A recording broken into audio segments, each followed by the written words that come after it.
de asunto, pero no me resisto a volver a escuchar y a conocer vuestra opinión sobre esas declaraciones. Mario Alejandro, sigues ahí, ¿no? Sí, aquí estoy. Buenos días. Esas declaraciones de la directora de Salud Pública de la Junta de Castilla y León recordando la pandemia. Sí, son declaraciones que hacían un programa de la televisión autonómica. Ese programa se titula Cuestión de Prioridades. Es un programa nocturno que analiza la actualidad autonómica y nacional, y en el programa de antes de ayer hablaban precisamente de esos 5 años del primer estado de alarma y del inicio de la pandemia en nuestro país. Le preguntaba a uno de los periodistas que participaba en la tertulia por lo que se ha aprendido en estos 5 años y por cómo está de preparada la sanidad pública para hacer frente a una pandemia de este tipo. Esto era lo que decía en el principio de su respuesta. Aunque, probablemente esto haya gente que se revuelva en el sofá cuando lo escuche, la pandemia por COVID-19 no fue una pandemia de gran gravedad. Afectó en unas etapas muy tempranas a la población joven, pero rápidamente el virus evolucionó para convertirse en grave solo en los extremos de la vida y fundamentalmente en las personas mayores. Después continúa su explicación haciendo una comparación con la mal llamada gripe española a comienzos del siglo XX, diciendo que aquella pandemia tuvo una forma de especie de W, afectando a muchos colectivos de edad, también a los niños, y continúa argumentando las razones por las que ahora el sistema sanitario estaría mejor preparado para afrontar la pandemia. El enfado es notable en gran parte de la comunidad médica de Castilla y León. Hemos podido consultarlo con epidemiólogos, por ejemplo, con otros profesionales de la sanidad. El tuit, de hecho, en el que este vídeo estaba incluido, ha sido borrado de la cuenta del programa por, en gran parte algunas de las reacciones que había generado, entre ellas la de quien fue vicepresidente de la Junta de Castilla y León, Francisco Igea. Hay que recordar que durante el periodo de la pandemia la gestión de la sanidad aquí estaba en manos de ciudadanos. Hablaba literalmente en su respuesta, Francisco Igea decía que era son palabras textuales, una puta vergüenza las declaraciones de la directora general de Salud Pública de la Junta. Y decías antes, Mario, que la propia televisión autonómica ha retirado el vídeo de esta declaración.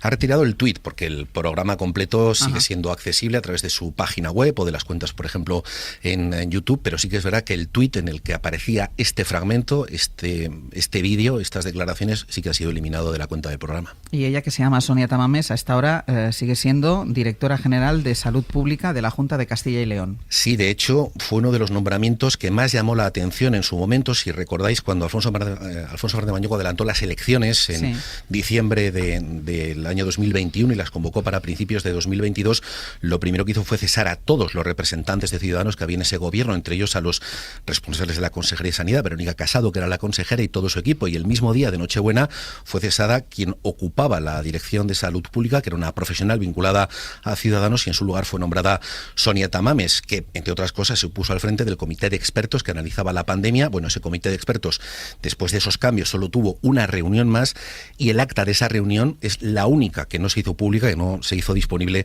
como se hizo en el resto de actas de ese comité de expertos. Mario, gracias. A vosotros.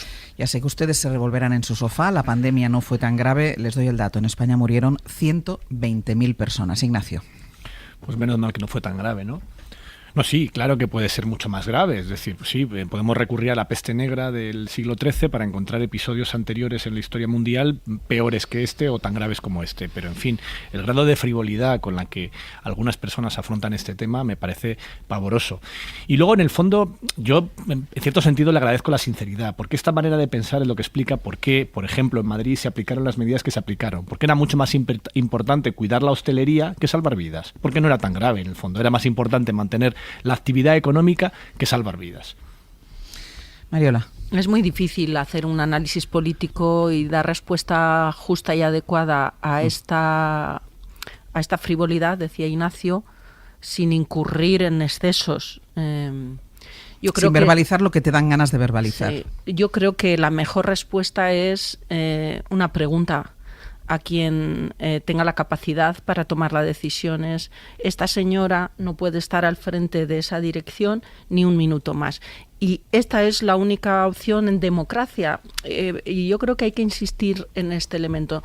Nos estamos acostumbrando a asumir decisiones políticas y comentarios políticos que no pueden estar dentro del perímetro de lo aceptable. Y en democracia es usted ha dicho eso, no sé si lo cree, no sé si lo piensa, no sé si forma parte de una decisión política, no sé si es una composición mental, no sé si es un error, es irrelevante.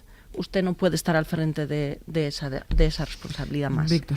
Pobres ciudadanos de Castilla y León, pasar de Francisco Igea, un hombre de además era médico, diálogo, creo recordar que Francisco Igea era médico. Efectivamente, que siempre ha buscado el compromiso entre los grandes partidos y trató de convertir a Ciudadanos en el partido bisagra que pudiera pactar en el Partido Popular y el Partido Socialista, a personas como Sonia Tamames, que han hecho estas declaraciones. En todo caso, esto es un fenómeno global. Hay un discurso de la ultraderecha, que en España ha representado también parte de la derecha tradicional, de quitar hierro a la pandemia desde el primer minuto. Esta idea de que el Estado no puede entrometerse en nuestra vida, que no puede dictarnos si podemos salir de casa o no, al final es como una gripe, y luego cuestionamientos de las vacunas, etcétera. Esto no es inocuo, esto ha costado vidas, y hay muchos estudios señalando que este discurso, pues lo que ha hecho es que en algunas regiones haya más mortalidad que en otras, y en algunas regiones los ciudadanos estén más predispuestos a vacunarse o a tomar medidas de prevención, como ponerse las mascarillas, etcétera. Es decir, es un discurso peligroso y además que tiene, que aparte de que es inhumano, francamente. Pero además, la cosa dice, sí, ya sé que muchos se van a revolver en el sofá, es decir, ella es consciente que lo que va a decir es una auténtica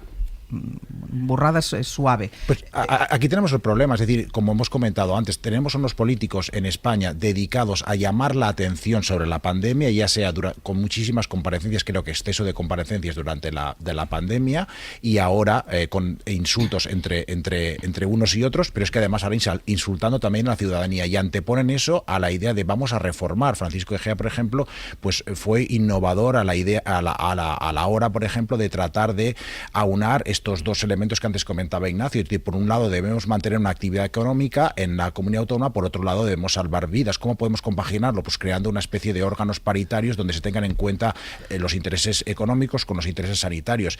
Esto queda fuera del mapa y estos políticos consideran que es mucho más útil llamar la atención. Esto es trumpismo, básicamente. La pandemia afectó a todo el mundo, pero no dejó la misma huella en todos los países. Yo creo que eso es algo que hay que poner sobre la mesa. Si nos comparamos con otros países en España, yo creo que hubo más muestras de solidaridad, había este agradecimiento a los sanitarios que no se veía en otros países, había también una mayor preocupación social en las encuestas. En otros lugares de Europa la gente que se sentía preocupada o muy preocupada por la pandemia era el 40, 50, 60%, en España era del 80, 90, 100%, todos estábamos muy preocupados, todos muy tensos, la atención mediática era constante, las comparecencias de los políticos también, a diferencia de otros lugares que a lo mejor tenías al primer ministro cada 2 o 3 meses hablando un poquito, aquí era constante.